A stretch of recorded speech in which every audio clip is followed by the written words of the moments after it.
In the bleak and unforgiving winter of 1856, in a secluded stretch of southeastern Ohio where the land seemed to whisper secrets through the snow-laden trees, an event occurred so astonishing that it continues to echo across generations. On that night, 3 infant boys entered the world under circumstances so extraordinary that, even to this very day, seasoned medical professionals still debate their case in private, almost fearful tones. Their birth was not in a hospital or the comfort of a home, but in the concealed, earth-scented basement of a modest Quaker meeting house, a place that, on this particular evening, stood as both a sanctuary and a beacon of defiance. It was one of the most perilous nights in the entire history of the Underground Railroad. And in that hidden chamber, illuminated only by flickering lamplight, these triplets drew their first breaths.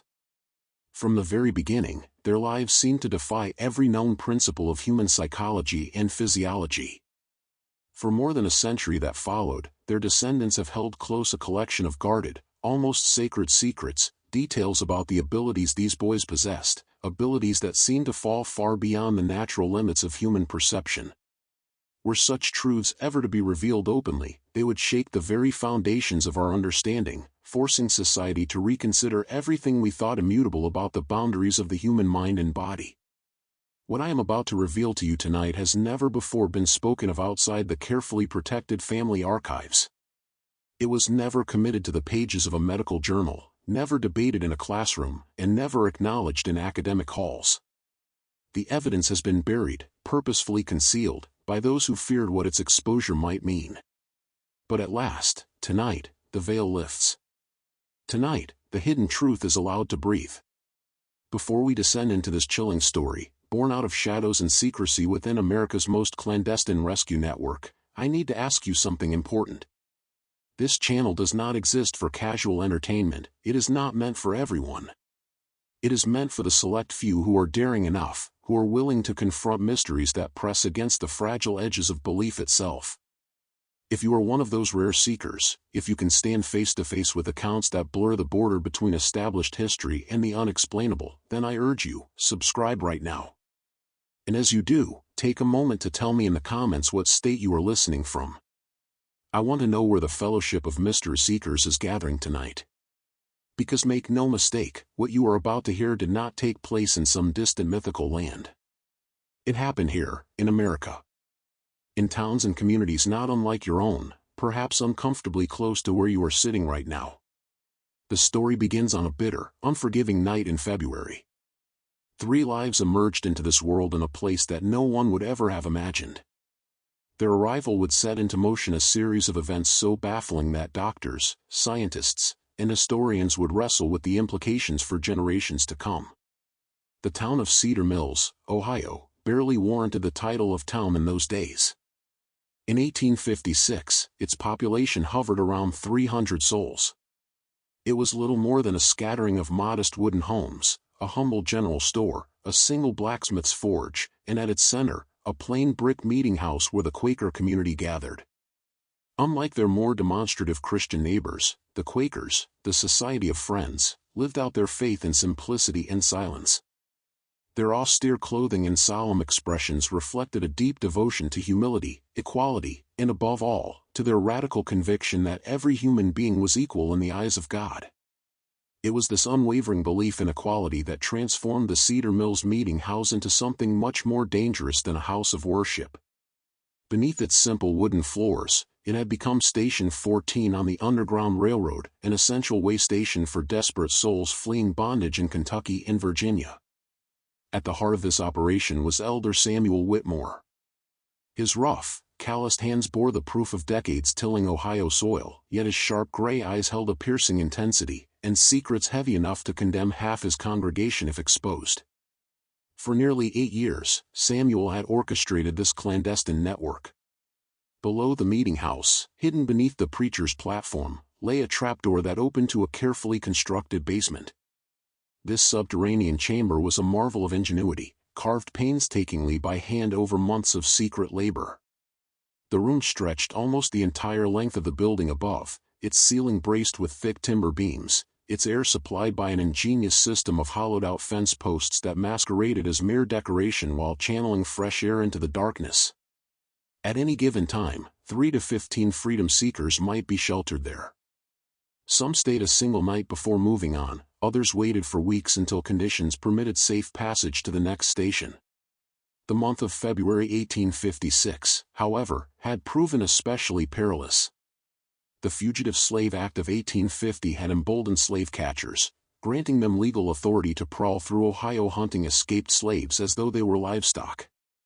Ruthless bounty hunters, among them the infamous Garrett brothers, had been spotted near Cedar Mills for weeks, dangling rich rewards for any whisper of information about Underground Railroad activity.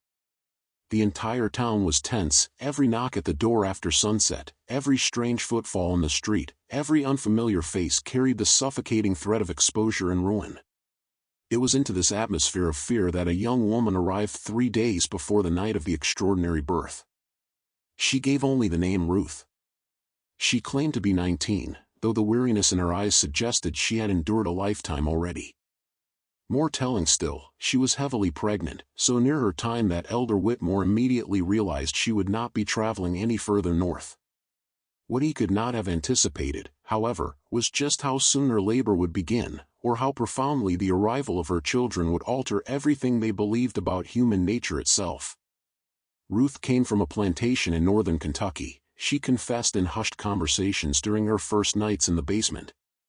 She spoke with the careful precision of someone who had been taught to read, a rare privilege for someone in her condition, and carried herself with a quiet dignity that impressed even the most reserved Quakers. Yet there was something else about her, something unsettling that no one could quite name. Ruth seemed to know things. Little things, trivial at first glance, but unsettling in their uncanny accuracy. She could sense when someone was approaching the meeting house long before any sound reached the door. She rejected food that looked wholesome but later proved spoiled. Most disturbing of all, she occasionally contradicted others, not in anger or arrogance, but with a calm assurance, as though she possessed knowledge no one else could access. On her second night, she told Martha, Samuel's wife, "That man who brought supplies yesterday, he gave you the name Williams, said he was from Lancaster, didn't he?" Martha confirmed, puzzled. Ruth shook her head with quiet certainty. "His name isn't Williams. And he has never been to Lancaster. I don't know his reasons for lying, but lie he did." At first, Martha dismissed it as the paranoia of a frightened young woman. But 2 days later, to her astonishment, Ruth's claim proved true. The man's real identity surfaced. He had indeed been using a false name and, worse still, had been prying with dangerous questions about the meeting house.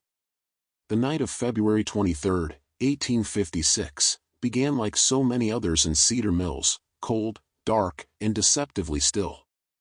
Samuel Whitmore had just finished his evening prayers when the quiet was broken by a knock at the meeting house door. 3 quick raps, a pause, then 2 more, the agreed-upon signal. Yet from the moment Samuel lifted the heavy beam securing the door, he felt something was off. The man who staggered inside was Joshua, a freedom seeker Samuel had aided before. But gone was his us. "They've got dogs, and they know about this place." Someone talked. Joshua's voice broke the tense silence, ragged with urgency. He stopped for breath, his gaze flickering toward the trapdoor that concealed the basement below. "They can't be more than 2 hours behind me, maybe less." Samuel Whitmore felt an icy weight settle in his chest, as though his very blood had frozen solid. In all his 8 long years working as a conductor on the Underground Railroad, he had never faced a threat this direct, this imminent. The meeting house had always been considered safe, shielded by the Quaker community's hard-earned reputation for honesty and reinforced by their obsessive attention to secrecy and operational caution. Yet if the Garrett brothers were approaching with dogs, armed with precise knowledge of the basement's existence, it could only mean one thing: betrayal. Someone had exposed them. The immediate crisis was brutally clear. 7 souls were currently concealed beneath the floorboards, including Ruth, whose labor pains had been troubling her for much of the day. Martha Whitmore had been keeping a careful watch, reassuring herself that the birth might yet be a week away. But nature, indifferent to human plans, was about to accelerate the inevitable. Almost as though summoned by Joshua's grim warning, a low, unmistakable moan floated up from the hidden chamber below. Martha's face drained of color. She turned wide eyes to her husband. "Samuel," she whispered. "It's begun.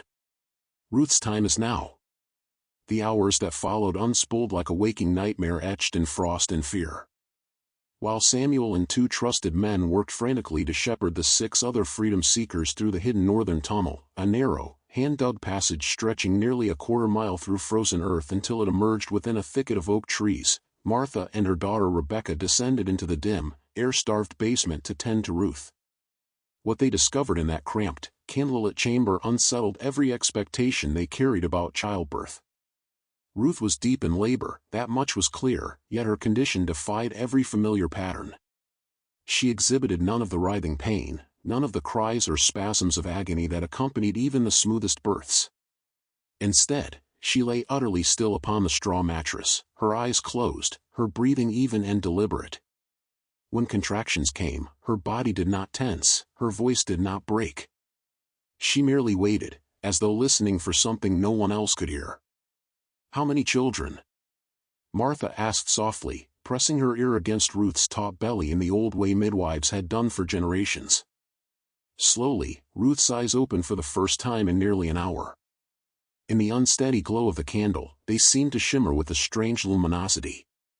Her voice, calm and certain, carried no hesitation. "3," she said. "3 boys. They've been waiting for tonight." Martha exchanged an anxious glance with Rebecca. Triplets were rare enough under the best conditions, but triplets born in secrecy, in the basement of a Quaker meeting house, with slave hunters closing in, that was a situation bordering on the impossible. More troubling still was Ruth's preternatural confidence about their gender, and her eerie phrase, "They've been waiting." How could unborn children wait for anything? The muffled thunder of hooves in the distance snapped Martha from her confusion. Above them, Samuel's voice called down through the floorboards, urgent and strained, "They're here. The tunnel's clear, but we can't risk moving Ruth now." What transpired next survives only because Martha Whitmore recorded it in her private journal, a document she kept hidden for the remainder of her life. It remained sealed away within her family's possessions for nearly a century and a half, until its discovery in 2003 during the renovation of an old farmhouse. In those yellowed pages, written only days after the night itself, she captured a testimony that continues to defy reason. According to Martha's account, Ruth's labor intensified the very moment the slave catchers breached the meeting house. But it was not merely quickened, it became something beyond medical understanding. The first child came into the world in complete silence. No wail, no newborn cry, not even a whimper. Only Ruth's quiet, measured breaths filled the basement. Martha caught the infant in trembling hands, a perfectly formed boy, eyes wide open, calmly breathing as though life were no surprise to him. Before she had time to sever the cord, the second child followed, again without sound, again alert from the instant of birth. Less than a minute later, the third boy slipped into the world, completing what Martha would later describe as the most unnatural natural birth I have ever witnessed. But the strangeness had only just begun. As Martha hurried to clean and swaddle the 3 infants, the sound of heavy boots reverberated above. The Garrett brothers had entered the meeting house, their rough voices filling the space, accompanied by the baying of dogs. Men tramped across the wooden planks directly above the hidden chamber. At one harrowing moment, a pair of boots paused on the very trapdoor that concealed the basement entrance. Through it all, the newborns remained utterly silent. No cries, no restless fussing, none of the involuntary sounds common to infants. They lay still in their mother's arms, their dark, identical eyes following the movements overhead, as though somehow aware of the danger. It was as if they understood, instinctively, that their survival demanded absolute silence. Ruth herself did not speak. Martha later wrote that she only whispered to the infants, her voice carrying a rhythm unlike any dialect Martha had ever heard. The words, she described, flowed like water over stones, a language soft and endless as a stream.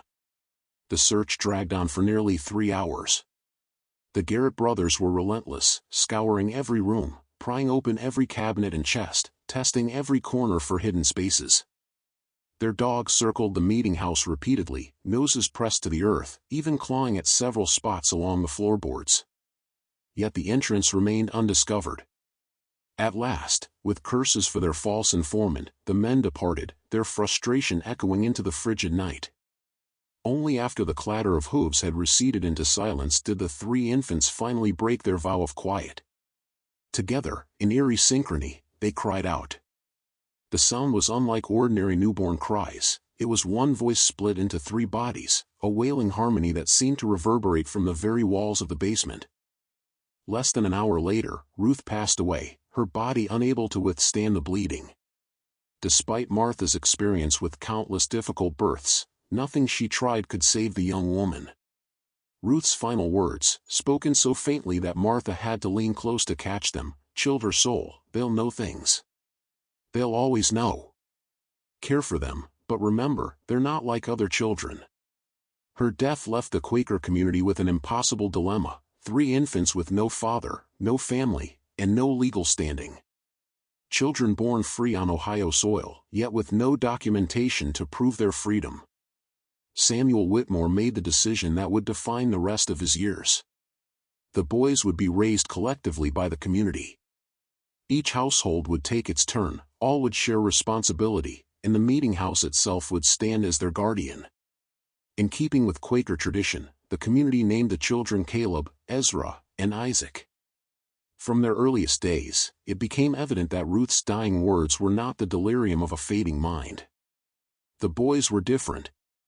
Not in ways so dramatic as to alarm outsiders, but in subtle, persistent patterns that only the watchful could perceive. Martha, who had assumed the primary role in their care during the first year, began keeping meticulous notes on their behavior, records that would later prove indispensable in piecing together the truth of what these children were. The additional notes, preserved alongside Martha Whitmore's secret birth journal, offer one of the most unsettling windows into the earliest signs of the boys' strange and unnatural gifts. What these carefully written observations reveal is disturbing in ways that still spark unease in anyone who reads them. At just 6 months of age, the triplets began exhibiting a habit that unnerved their caregivers and left even the most practical Quakers shaken. Without warning, all three infants would turn their heads simultaneously in the exact same direction, their dark eyes locking on empty doorways or bare windows where, at that moment, no one stood.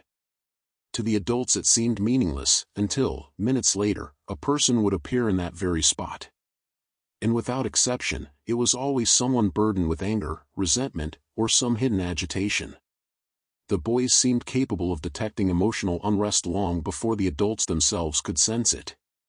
By the time they reached their first birthday, the pattern had become too consistent, too precise, to dismiss as coincidence. The triplets displayed what could only be described as flawless lie detection. Whenever someone addressed them truthfully, they responded with calm engagement, cooing or watching intently. But when a falsehood was spoken, even something trivial, the boys would avert their gaze, turn away, and refuse to acknowledge the speaker. At first, the adults found this almost amusing, a novelty that sometimes proved helpful.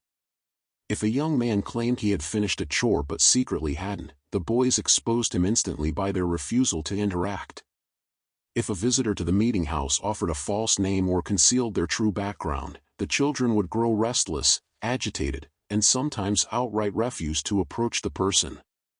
But as time passed, it became increasingly clear their ability stretched far beyond spotting small lies. They seemed to sense deception in all its forms: spoken falsehoods, concealed intentions, emotions buried beneath calm expressions, and even unspoken schemes. Elder Samuel Whitmore, writing in one of his private letters, confessed, "It is as if the boys can see directly into the human heart and know with certainty what lies hidden there." Perhaps this might be counted a blessing, were it not so plainly a burden to them. They live in constant awareness of the falsehoods, secrets, and veiled thoughts that every soul carries. And this knowledge weighs upon them heavily. Even more unsettling were their heightened reactions to certain kinds of deceit. They seemed particularly disturbed by those concealing violence or the truth about missing persons. During their second year, for instance, a traveling merchant by the name of Thompson arrived at the meeting house, claiming he was en route to Columbus for business. The moment he entered, the triplets became so disturbed that they wailed for hours and refused to eat or sleep until the man departed. Only later did the truth emerge. 2 weeks afterward, word reached Cedar Mills that Thompson had been arrested for murdering his partner. Worse still, the victim's body had been hidden in the very wagon Thompson had driven into the town that day. By the time they turned 3, their behavior had developed into something the community called the knowing look. Whenever someone concealed something significant, all 3 boys would shift their gaze at once, fixing the person with identical, penetrating stares. Their dark eyes seemed to strip away the surface of things, as if boring straight into a person's private thoughts. Often during these episodes, they whispered to each other in that same flowing, liquid-like language their mother had spoken during her final moments. To outsiders, it sounded strange, eerie, almost melodic, like a river murmuring over rocks. Dr. William Harrison, the local physician assigned to monitor their health and growth, was both fascinated and disturbed by what he observed. In a private letter to a colleague at the Medical College of Ohio, he wrote, "I have examined these boys repeatedly and find no physical abnormality to explain their perception. Their hearing and sight are slightly sharper than average perhaps, but not in ways that should allow for such feats. Yet they repeatedly demonstrate knowledge no child should have. Either they possess some unknown sensory faculty beyond our current science, or else I am the victim of a deception so elaborate that it beggars reason. How 3-year-old children could maintain such an artifice is incomprehensible." Despite the unease, the boys' effect on the Underground Railroad was profound. Word of their uncanny perceptions spread quietly but insistently among the secret network of conductors and safe houses. Soon, freedom seekers were deliberately requesting passage through Cedar Mills, knowing the boys could detect spies and traitors with absolute certainty. Their very presence in the basement of the Quaker meeting house became a kind of seal of protection. If the triplets remained calm, travelers knew they were in trustworthy company. But if the boys became distressed or refused to enter the basement with a group, it was a sure and ominous warning that someone among them carried deception. Samuel Whitmore found himself in the uneasy position of relying on 3 children, barely old enough to speak, for the safety of one of Ohio's most important stations. And yet, the results spoke for themselves. In the span of just 3 years, the boys identified 7 infiltrators who, had they gone undetected, might have brought ruin to the entire operation. But their gift carried a cost that grew heavier with each year. The boys were increasingly isolated. Other children avoided them, unsettled by their piercing stares and hushed conferences. Even the adults, though grateful, could not escape a gnawing discomfort. To live under the scrutiny of the triplets was to feel one's private thoughts laid bare, every small deception silently judged. Even the most honest among them confessed unease, knowing the boys perceived truths unspoken. Worse still, the children themselves were becoming aware of their difference. By the age of 4, they had learned to mask their abilities when outsiders were present. Their knowing stares became subtler, their whispered exchanges quieter. Yet this self-consciousness only deepened their detachment, creating a gulf between them and others that widened steadily as they grew. Then came the year 1860, bringing upheaval to Cedar Mills and challenges that would test the boys in ways no one could have foreseen. The election of Abraham Lincoln ignited tensions across Ohio, and the dangers of the Underground Railroad multiplied. Federal marshals launched more frequent raids, while bounty hunters like the Garrett brothers prowled with near-total impunity. In this atmosphere of heightened peril, the boys, now 4 years old, began to exhibit a new and even more chilling ability. They were no longer limited to perceiving deception in those physically present. They seemed able to sense distress at great distances, miles away. The first documented incident occurred on a bitterly cold January morning. Though safe within the warm confines of the meeting house, the triplets suddenly erupted into simultaneous cries, not the normal fussing of children but a collective, keening wail filled with terror. For nearly 6 relentless hours, they cried in unison, inconsolable despite every effort Martha Whitmore made to soothe them. Their grief was so raw and unyielding it seemed to come from some terrible awareness no one else could share. Then, as abruptly as it had begun, the cries ceased. Exhausted, the boys fell into silence just as the sun slipped below the horizon. 2 days later, a freedom seeker arrived at Cedar Mills with devastating news. A group of 11 escapees, including 3 children, had been captured by slave catchers roughly 40 miles south of town. The capture of that group of 11 freedom seekers had occurred at almost the exact same hour the triplets had erupted into their eerie crying. The coincidence was too precise to ignore. Worse still, the tragedy carried an even darker detail. Among those taken was a pregnant woman who went into labor during the violent attack. Both she and her newborn perished, succumbing to exposure and exhaustion during the brutal forced journey back to Kentucky. The news rattled Samuel Whitmore to his core. Although he had already witnessed inexplicable demonstrations of the boys' strange perception, he struggled to accept that their cries had been a true reflection of suffering happening miles away. At first, he dismissed the connection as nothing more than an unnerving coincidence. But his skepticism could not endure for long. Barely 3 weeks later, it happened again. This time, the boys' anguish lasted only 2 hours, yet their distress was sharper, more piercing, almost unbearable to those who tried to comfort them. And once again, the truth followed swiftly on its heels. The next day, news arrived that a conductor on the Underground Railroad had been shot and killed while attempting to shepherd a family of escapees near Portsmouth, Ohio. Once again, the timing matched precisely the moment the triplets had descended into panic and grief. The unsettling pattern continued until Samuel could no longer ignore it. Dr. William Harrison, who had been meticulously documenting the boys' growth and behavior, was summoned to examine them after the third such occurrence. His findings, recorded in his private medical notes, were deeply disturbing. During these strange episodes of what could only be described as long-distance distress sensing, the triplets' bodies fell into perfect synchronization. Their pulse rates aligned exactly, their breathing became identical, and, most chilling of all, their body temperatures dropped by several degrees. Yet even as their physical states shifted downward, their brain activity surged dramatically. Dr. Harrison noted waves of heightened neurological stimulation far beyond what he had seen in ordinary children. Outwardly, they appeared inconsolable, weeping and wailing. Inwardly, something extraordinary was happening. Their nervous systems were responding to emotional trauma unfolding far away. Harrison confessed in his notes, "I am forced to conclude that the boys' perception is attuned not to ordinary accidents or deaths, but specifically to instances involving betrayal, deception, mortal peril, and murder. Their senses appear to register human treachery and violence as if carried on the very air itself. The mechanism is unknown to any branch of medical science." Through observation, the physician estimated that the boys' range stretched across nearly all of southern and central Ohio, and perhaps even into northern Kentucky. It was not long before whispers of these abilities spread beyond the secret channels of the Underground Railroad. Families with missing relatives began making pilgrimages to Cedar Mills, clinging to desperate hope that the strange Whitmore triplets could offer some answer, some sliver of direction. Samuel Whitmore, ever cautious, was reluctant to allow such use of the children. He feared exploitation, feared that their already heavy burden would grow unbearable. And yet, the boys themselves often gravitated toward these grieving families, as if pulled by some inner compulsion.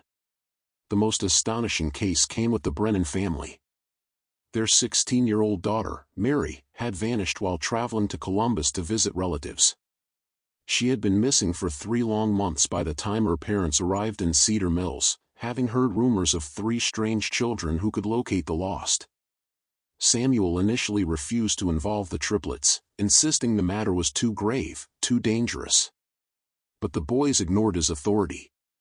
Caleb, Ezra, and Isaac approached the Brennans quietly, standing before the mother as tears streamed down her face. Without being prompted, the 3 slipped into their familiar ritual. They aligned themselves shoulder to shoulder and began whispering in their flowing, unearthly language. For several long minutes, their voices rose and fell in harmony, unintelligible yet strangely rhythmic. Then Isaac, the boldest of the 3, broke from the line. He stepped forward and extended a small hand, pointing firmly to the southeast, toward the Ohio River. "She's there," he said in a voice flat and certain. "She's afraid, but she still lives. The man who took her is not who he claimed to be." Acting on this startling declaration, local authorities organized a search near Chillicothe.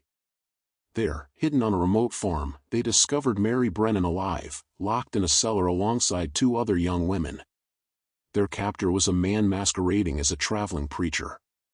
Under questioning, he confessed his plan to traffic the girls south, to sell them into prostitution in New Orleans. His arrest brought relief and outrage in equal measure, but for the Brennans, it was nothing short of a miracle. Mary's rescue marked a turning point in Cedar Mills. From that day forward, the triplets were no longer seen merely as children with an unusual gift for spotting falsehoods. They were something more, something other. Their guardians, faithful Quakers who had once chuckled at their childish refusals, now felt a deep unease. The boys' powers were escalating, becoming sharper, broader, and terrifyingly specific. And as their abilities grew, so too did their emotional distance. The weight of perceiving lies, betrayal, suffering, and cruelty wore heavily upon them. The boys rarely smiled. They seldom played. More and more, they retreated into one another, huddled in corners, whispering endlessly in the strange tongue their mother had first spoken. On the rare occasions when they did converse with adults, their words carried a wisdom and gravity far beyond their years, a wisdom tinged with sorrow. Dr. Harrison, before his untimely death in 1862, left behind one final, haunting assessment: "I fear we are watching the emergence of beings fundamentally unlike the rest of humankind. Their abilities are not diminishing or stabilizing with age, but expanding. I cannot predict what they will be capable of as they grow. The greater concern is the toll upon their minds. They are absorbing horrors that most men never encounter in an entire lifetime, and they are doing so while defenseless in spirit, lacking the hardened barriers adults build against despair. I do not know what kind of men they will become. I only fear they will forever stand apart, isolated by their dreadful knowledge of what lies hidden in every human heart." The outbreak of the Civil War in 1861 brought chaos to Ohio and made the Underground Railroad more dangerous than ever. Yet it also revealed new and staggering depths to the triplets' perception. As Union and Confederate armies swept through the borderlands, the boys began displaying reactions to military events they could not possibly have witnessed. The first incident came during the heat of summer.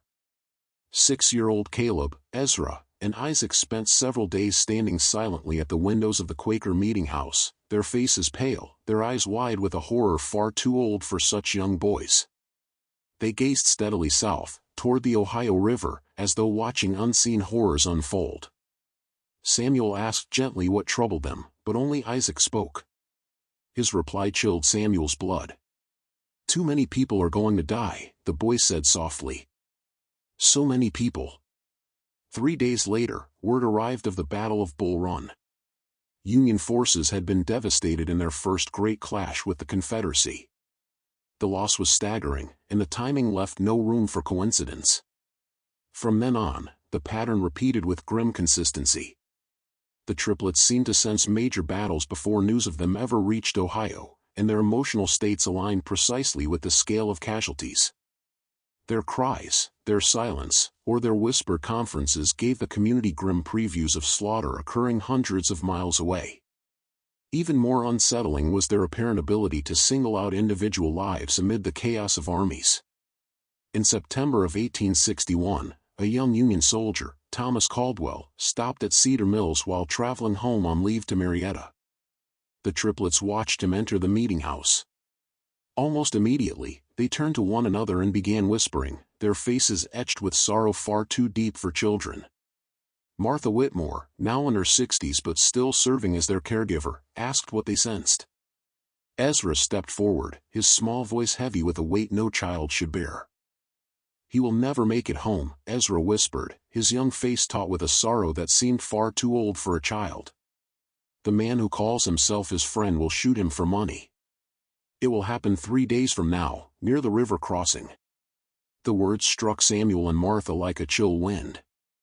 Thomas Caldwell, the soldier standing before them, looked startled for only a moment before breaking into laughter. He waved the prediction off with easy confidence, insisting that he was traveling alone, that he carried nothing of value worth stealing, and that the boys were simply mistaken. His dismissal was good-natured but firm, and soon the room filled with uneasy chuckles meant to break the tension. Yet 3 days later, the laughter died. News came like a funeral bell. Caldwell's body had been discovered near a river crossing 20 miles east of Cedar Mills. He had been shot through the chest and robbed by a deserter from his own regiment, a man named Patterson, who had posed as his companion, claiming to be a loyal friend. The prediction had been exact. The accuracy of this foretelling sent ripples of dread through Cedar Mills. For years, the boys had unsettled the community with their perception of lies and danger. But now they had crossed into something far more terrifying, foreknowledge of death itself. And that grim revelation was only the beginning. In the months that followed, the triplets' visions became increasingly precise and disturbingly detailed. They began to speak of death with uncanny certainty, sometimes naming the very day and hour it would come. They predicted betrayals, desertions, murders, and ambushes with a consistency that no one could explain away. Most chilling of all, they could look upon the weary faces of freedom-seekers passing through the meeting house and quietly state who among them would reach Canada's safety and who would be dragged back into bondage or cut down along the way. For Samuel Whitmore, the moral weight was unbearable. Should he act upon what the children revealed? Was it his duty to warn people of their fates, even if it meant spreading terror and mistrust? Could tragedy be prevented, or were the predictions unalterable, fixed like scripture? Every decision felt like a judgment against fate itself. What tormented Samuel even more was the boys' demeanor. They spoke of deaths and betrayals with a detached calm, as if describing the weather or the phases of the moon. Their voices carried no malice, no grief, only certainty. It was this absence of ordinary emotion that chilled Samuel more than the predictions themselves. The breaking point came in the spring of 1862. A group of 12 freedom seekers arrived at the Cedar Mills meeting house under the guidance of a conductor named James Morrison, a man Samuel trusted more than almost any other. For over a decade, Morrison had shepherded hundreds of men, women, and children toward freedom, and his reputation as an honest, capable conductor was beyond reproach. Samuel welcomed him with warmth. But the moment Morrison stepped inside, the triplets erupted. All three began to scream, not the frightened cries of children, but something raw, primal, animalistic. Their faces twisted with terror as they pointed at Morrison, their voices merging into a wail that seemed to claw at the very air. Morrison himself recoiled, bewildered and offended. He had seen the boys many times before and they had always been calm in his presence. Now they looked at him with horror, as though his very skin radiated death. Samuel tried desperately to understand. He pressed the boys to explain what they sensed, but they could only chant in unison, "Death. He brings death. So much death." The accusations were unthinkable. Morrison insisted he had guided the 12 fugitives safely from Kentucky and was ready to lead them onward. The freedom seekers, men, women, and children, some as young as 8, others bent with age, looked weary but sincere. None seemed false or threatening. To reject Morrison was to cast them all adrift in enemy territory. Yet the boys' agitation only grew as the night passed. They refused to enter the basement while Morrison remained above. They clung together, eyes wide with dread, repeating in whispers, "Tomorrow night, in the woods by Miller's Creek, he will call to them. They will follow, because they think he is their friend. But the men with guns will be waiting." Samuel's heart twisted under the weight of the choice. Should he trust the supernatural warnings of children, or the proven loyalty of a man he had called brother for years? Either path threatened catastrophe. In the end, he chose a middle road that would haunt him forever. He allowed Morrison to continue his journey with the 12 seekers but sent a warning ahead to the next station. He also dispatched 2 trusted locals to shadow the group at a distance, hoping they might intervene if danger arose. The next night, the truth revealed itself with devastating clarity. Morrison led the fugitives into a clearing near Miller's Creek. Then, just as the boys had said, he raised his voice in the darkness. Within moments, armed slave catchers emerged from the surrounding woods. Panic erupted. Shots cracked through the trees. 7 of the 12 were gunned down where they stood, including 2 innocent children. The remaining 5 were shackled and dragged screaming into captivity, bound once more for Kentucky. From their hidden vantage, the 2 men Samuel had sent witnessed the nightmare unfold. They could not intervene, but they saw enough to damn Morrison beyond redemption. They saw him take a heavy purse from James Garrett, leader of the Raiders. They saw him shake hands with the men he had secretly served for months. The truth was undeniable. Morrison, the trusted conductor, had long been a double agent, selling out escapees to fill his pockets with blood money. When word of the massacre reached Cedar Mills, grief fell upon the community like a shroud. 7 dead, 5 enslaved again, and a trusted ally unmasked as a traitor. It was too much to bear. But perhaps most haunting of all was the knowledge that the 3 7-year-old boys had seen it all coming, and their warnings had been ignored. For the first time in years, their reaction was not cold detachment. They did not deliver the news with eerie calm. Instead, they showed something else, an emotion deeper and more unsettling than sorrow or anger. It was disappointment. A vast, weary disappointment that seemed to stretch beyond this single tragedy and into the whole nature of humanity itself. "People never listen," Isaac said softly, his words carrying the weight of judgment. "They never want to believe what we can see. They think we are only children. But we have seen more death than anyone in this room. We know what people do when they think no one is watching." His words fell heavy in the silence, leaving Samuel and the others shaken. For in that moment, it was clear, the triplets were no longer merely unusual children. They were something wholly other, beings who peered unflinchingly into the darkest corners of the human soul and emerged with truths too terrible to deny. And the most frightening realization of all was this: their abilities were still evolving. They were still growing stronger. What they already revealed had shaken the faith of their entire community, but what would they become when their powers reached their full potential? Could Cedar Mills, or even the world itself, endure the truth of what these boys truly were? That revelation would not be long in coming. For in the brutal winter of 1863, when the triplets were only 8 years old and the Civil War had descended into its bloodiest phase, an encounter would take place that forever altered the way they were understood. Dr. Elizabeth Hartwell, one of Ohio's earliest female physicians and a rising expert in neurological disorders, had been granted permission to study the children under the auspices of the Medical College of Ohio. For 6 long months she observed them with a rigor unmatched by any previous investigator. And what she discovered would shake even the most hardened skeptic, ushering in the darkest chapter yet in the tale of the Whitmore triplets. Dr. Elizabeth Hartwell's fascination with the Whitmore triplets had not arisen suddenly. Her interest had been stirred months earlier by the late Dr. Harrison, whose cryptic reports and premature death had left many questions unanswered.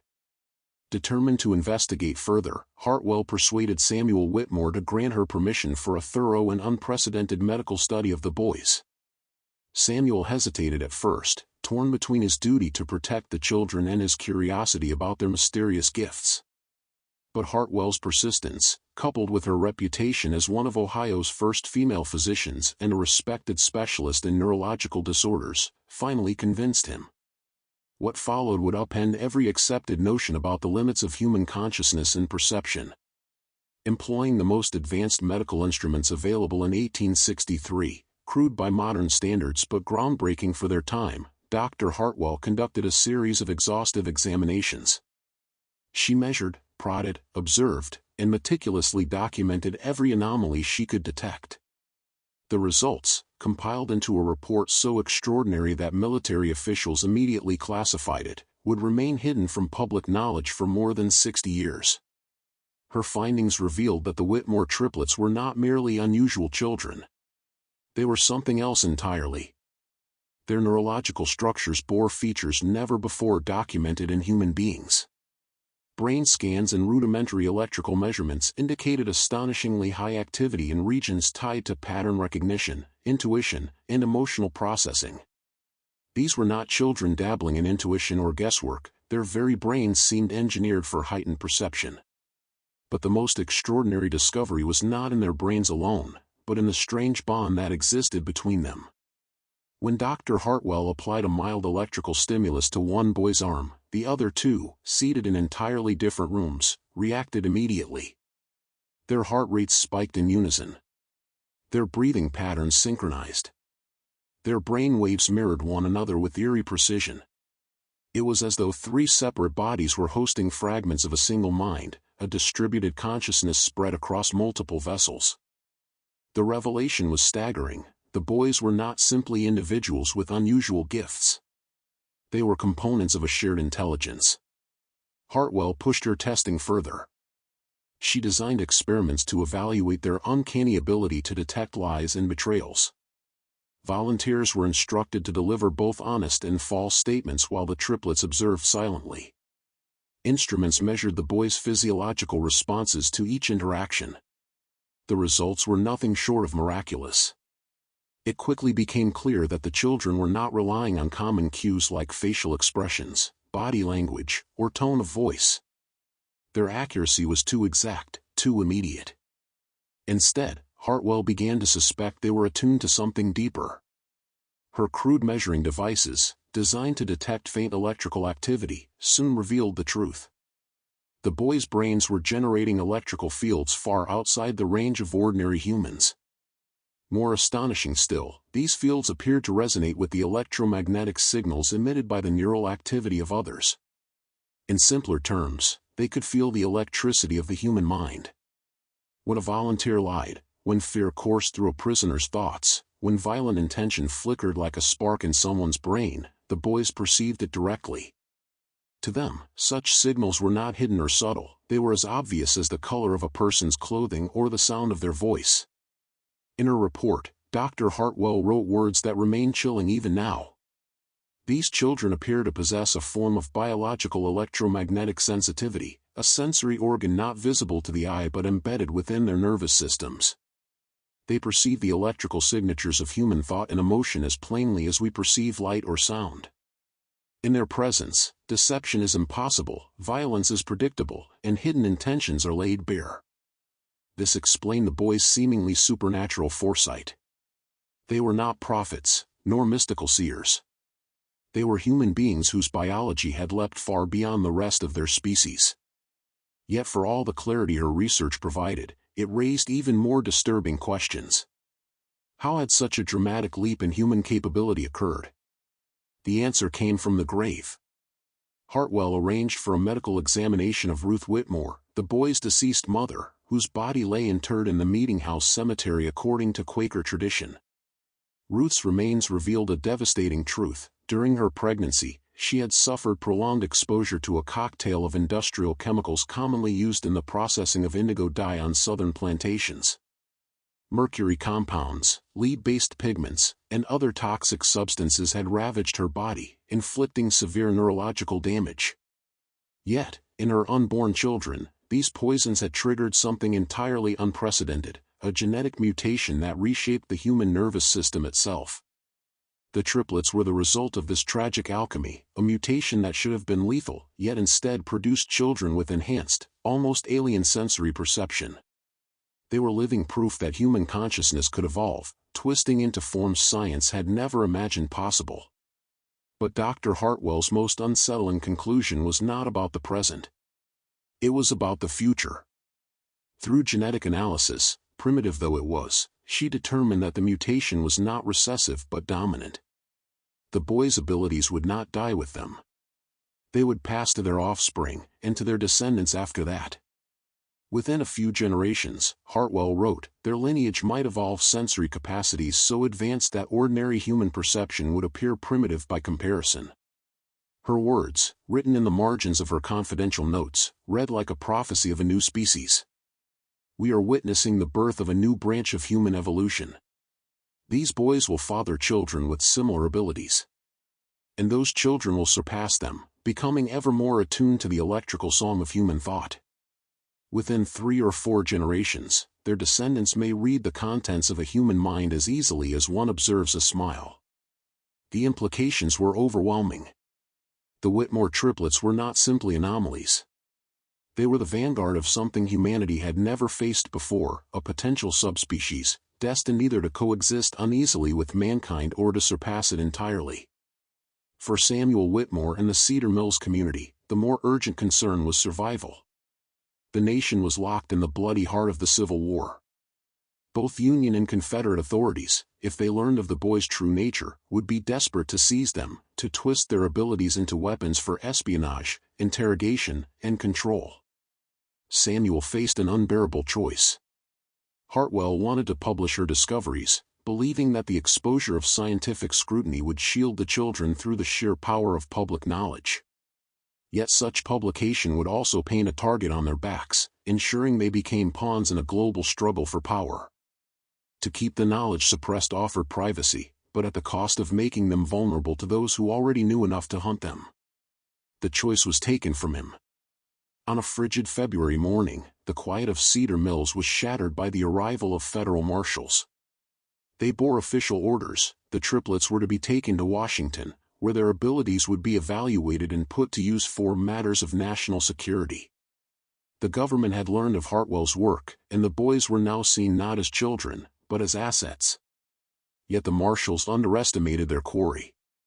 Long before the sound of hooves reached the village, the boys had already sensed the intrusion. When Samuel entered their quarters, he found them ready, possessions bundled neatly into small cloth sacks, eyes calm with the resignation of those who had seen their fate days in advance. "We have to go," Caleb said simply, his voice carrying no fear, only certainty. "If we stay, bad things will fall on everyone here. We've already seen it." Isaac nodded, his face grave. "The men who come aren't here only to use us. They want to study us, cut us open, learn how we work. And when they're finished with us, they won't stop. They'll come for our children, and our children's children after them." Finally, Ezra, the quietest, the one who so rarely spoke, lifted his head. His words, soft yet unshakable, would chill Samuel to the bone. We had already glimpsed the kind of future they intended to force upon us, a grim vision of a society where extraordinary children would be locked away like specimens, treated not as people but as instruments to be used and discarded. It was a nightmare of cages and laboratories, of freedom stripped away in the name of control. And the boys, though only 8 years old, understood this better than most grown men. They were determined not to let that vision take root. The triplets had reached their decision, and it was irreversible. They would vanish before the federal marshals set foot in Cedar Mills, slipping away into the labyrinth of caves, tunnels, and hidden trails that laced the hills around the settlement. Those caverns had sheltered runaways for years, and now they would conceal the boys themselves. Samuel Whitmore, desperate and fearful, made one last appeal to their sense of reason. He argued that they stood a better chance with the government's protection, that soldiers and marshals would at least keep them alive. But Caleb's reply revealed just how far beyond their years the triplets had grown. "Mr. Whitmore," Caleb said with a calmness that chilled Samuel to his bones, "we can feel the thoughts of everyone within 50 miles of this place. We know what those men are coming here to do. They are not coming to shield us. They are coming to own us. We have sensed their intentions, and there is no kindness in them, only ambition and fear. Better to face the wilderness than to live as prisoners in some laboratory." Even as the pounding of hooves echoed faintly across the frozen fields, the boys prepared themselves to abandon the only home they had ever known. Yet before departing, they revealed one last truth, something that would linger in Samuel Whitmore's memory until his dying day. "There are others," Isaac whispered, his voice almost drowned out by the wind. "Not many, but some. Other children born in times of bloodshed and suffering, their mothers poisoned or altered by the same forces that changed us. They are scattered across the country. Most do not even realize what they are, but we can feel them, and they can feel us." Ezra, the quietest of the three, stepped forward. His face, still that of a child, was marked by an ancient gravity. "One day, when it's safe, we'll seek them out. We'll teach them what we've learned, guide them in understanding the gifts they carry. And if we are careful, maybe we can build something greater than what exists now.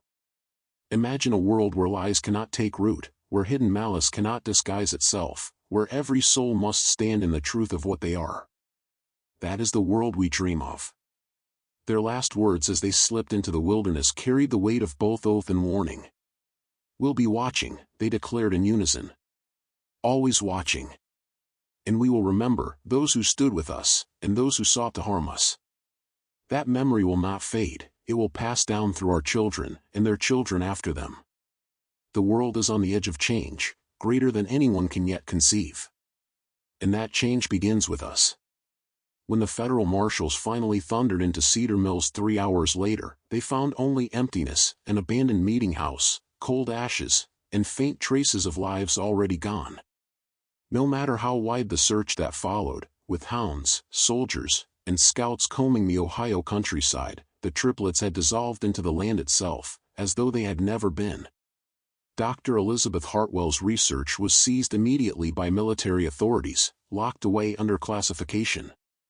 For more than 6 decades, her papers remained hidden from public view. When at last they were declassified in 1924, they shook the medical world, sparking debates and headlines. But by then the Cedar Mills triplets would have been nearly 70 years old, and any chance of studying them firsthand had long since evaporated. Samuel Whitmore lived until 1889, carrying the burden of what he had witnessed in silence. In his private journals, discovered after his death, he left behind a haunting confession: "I have seen what humanity may yet become, and it both terrifies and amazes me." Those 3 boys were not merely children, they were a glimpse of something new under the sun, something that could raise mankind to heights unimaginable, or plunge us into ruin.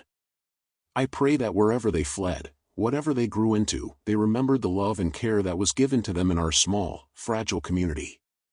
The Underground Railroad station at Cedar Mills continued its work until the Civil War's end, but it was never the same. Without the boys' uncanny ability to sense betrayers and infiltrators, the dangers multiplied. More than once, conductors were captured, and some never returned. In 1878, the meeting house was abandoned entirely, left to collapse slowly into ruin. But the tale of the triplets did not vanish with them. In the decades that followed, strange reports surfaced across America, fragments of a pattern invisible to most. A young girl in Pennsylvania who foresaw fatal accidents days before they occurred.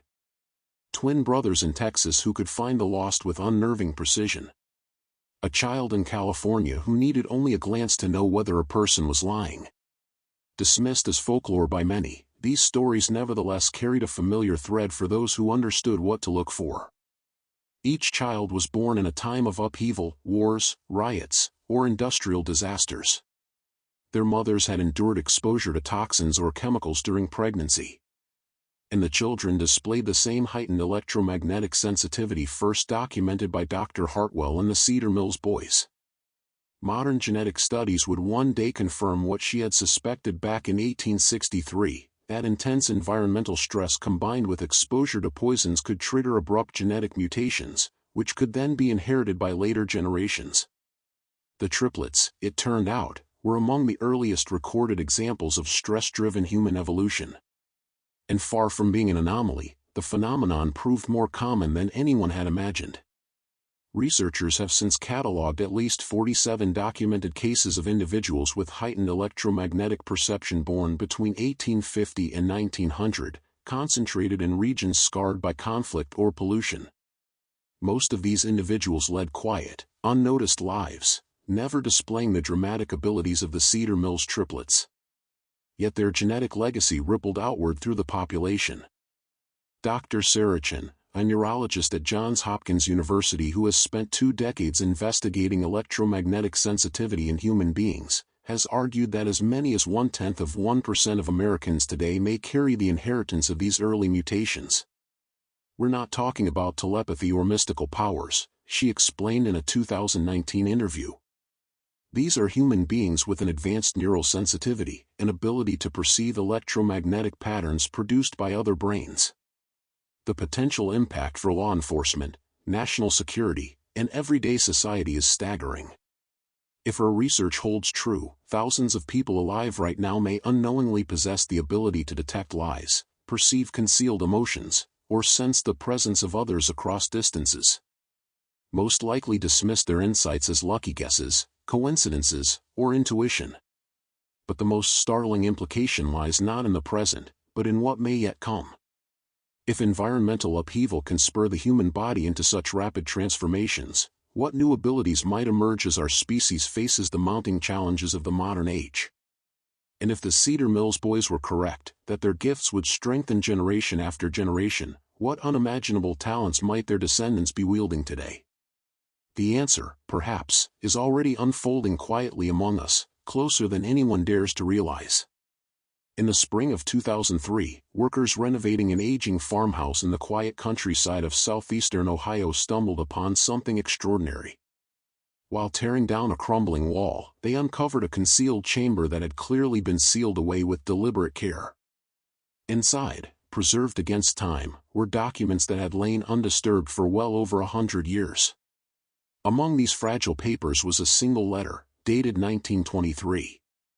What made it remarkable was not just its age, but its authorship. It bore 3 distinct handwritings, yet ended with one united signature, the children of Cedar Mills. The letter was unlike anything historians had ever seen. Addressed directly to future generations who will understand, it contained detailed genealogical records, tracing the bloodlines of the 3 mysterious boys who had vanished in 1863. If the documents were to be believed, the triplets had not only survived their disappearance but had gone on to live long and full lives. They had fathered families, and their descendants had inherited the very same unusual abilities that once made them the subject of fascination, fear, and secrecy. Even more astonishing, the letter ventured far beyond genealogy. It contained precise predictions of historical events that had not yet occurred when the letter was written.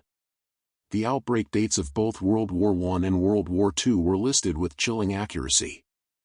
The exact location of the first atomic bomb test was recorded years before Los Alamos existed. The letter even named the year humanity would set foot on the moon, along with dozens of other milestones that would not come to pass until decades later. The final passage of the letter struck a chord that has unsettled every researcher who has read it since. In words both comforting and ominous, the triplets' descendants declared, "We are still here. We are still watching. With each passing generation, our numbers and our abilities have grown, exactly as we promised. The time will come when humanity needs the gifts we carry. And when that hour arrives, we will be ready. Until then, we remain hidden, learning, growing, and preparing for the day when the world is at last willing to accept what we are, the next step in human evolution." Alongside the letter was something tangible and deeply unsettling, a contemporary Ohio address, followed by a single instruction. "When you are ready to know more, come to this place on the anniversary of our birth. We will be waiting." That address became the center of local curiosity for decades.